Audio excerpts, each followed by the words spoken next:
In my opinion, Bloom, Hyperbloom, and Burgeon are the best reactions in the game currently. Their damage output is pretty good and you don't need SS tier 5-star characters to get really high damage. All you need is a character with a specific element and give it EM artifact sets and you're good to go. Which is why it's so good, and especially for newer players who are currently in early game or mid game. You might argue that Vape or Melt is stronger, and you're not wrong, but to get damage like this, you need to invest in your weapons, artifacts, talents, your character itself, whereas for Bloom, all you need is a character, give it some EM artifacts, and level them up and you're done. Bloom damage only depends on your character's level and EM, and things like crit or attack don't really matter, making the reaction really strong even for characters that aren't really known for their damage. These reactions are pretty good for endgame, mid-game, and early game, and here I have 3 teams that some may use in these 3 game stages.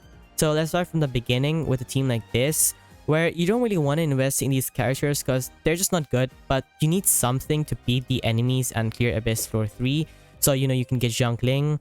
And here Hyperbloom is so good because, for example, I don't have to level up any character or invest in them and just get a team like this and have Lisa, or you could also have Amber here and give them EM artifacts that you find and level them up, which you can later on use as fodder too. And as you can see, I can easily beat the Abyss just by using this team, and over time, you're gonna get characters that are actually good and are worth investing into. Like for example, if you get Fischl, you can start leveling her up and replace Lisa, and by the time you reach AR 30-35, you probably have a few characters that you can invest in, and by the time you reach AR 40-45, which is what I think of as mid-game, you'll probably have a team like this. Now you probably even have a 5-star or maybe 2, but let's suppose you didn't have any, or maybe they were being used in the second team. Which is what makes the Abyss so hard at that level, is to get 8 good characters instead of just 4. And a team like this would easily clear the Abyss, at least till floor 8 or even more, while your second main team, having the 5-star characters, is doing its job. Like for example, at that stage, I built Rosaria and I had her talents leveled up. I even gave her her own weapon, leveled up to 80. So I used up a lot of my materials, but at the end, now, I never ever used Rosaria, so it was kind of a waste of my materials. And for endgame, which is the stage I currently am at, I can make vaporize teams, melt teams, Hyperbloom, I can make anything I want. But that's because I have 8 5-star characters right now, and to be honest, I don't see a difference between the Hyperbloom and other teams I use. Every single team does pretty good, and at this stage you can go either way, it doesn't really matter. But for mid game and early game, in my opinion, it's a really good way to play the game, using Burgeon and Hyperbloom teams, just because you don't need to invest in the characters themselves. So you're saving a lot of your materials for your future characters, and you're only investing in EM artifacts, which can easily be used to level up your future artifact sets. So as you can see, Bloom is just an amazing reaction that you should probably try to use if you don't have great characters. But now that you know how good Bloom is for early game, is it better than Vape or Melt in endgame? Well, it's good, but currently Melt and Vape is stronger, with the better characters. Like for example, a team like this with Hu Tao.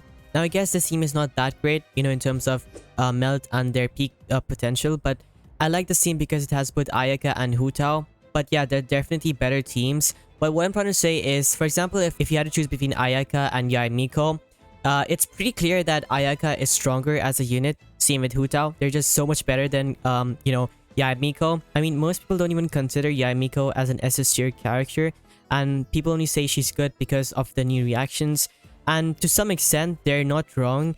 The only reason, Yae Miko or some other electro characters are so much stronger is because of the reactions.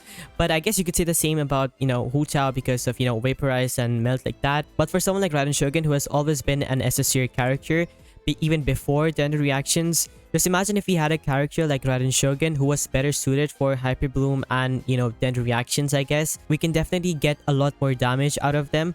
Right now, Yae Miko is doing great, but I think electro units can do a lot better. And maybe Cyno is like that. And now let me show you my Yae Miko team. This team here, I absolutely love it. It's so good. I've been using it since Sumeru came out. Now this team actually performs better than my Hu Tao and Ayaka team, which makes sense because my Hu Tao and Ayaka team is just really bad. I need to make a better team. But this team here is a Hyperbloom team, and it actually does really, really well. It's beyond my expectations how good it does. It's just really, really good. But I'm 100% sure we're gonna see more characters with EM as their ascension stat. So we can just have really, really strong characters that are actually built to be used for Bloom reactions. You know, right now we're just using characters like Yamiko that doesn't really have, like, isn't built just for Hyperbloom. Like, I guess she's good because of her skill, you know, which needs EM to do more damage. But I'm pretty sure we're gonna get more characters that are better suited for Bloom. But until then, I'd say if you want to go for Bloom, it's a good option. Like, that's what I'm doing currently. It's just a lot more fun for me. But Melt and, you know, Vaporize, that's also fine. But in the beginning of the game, I highly recommend going for Bloom teams because it's just so much easier and better for your account. But anyways, that's all I have for you guys today. I hope this helped, and if it did help you, then please leave a like, and if you really want to help me out, you can subscribe, and I'll see you guys next time.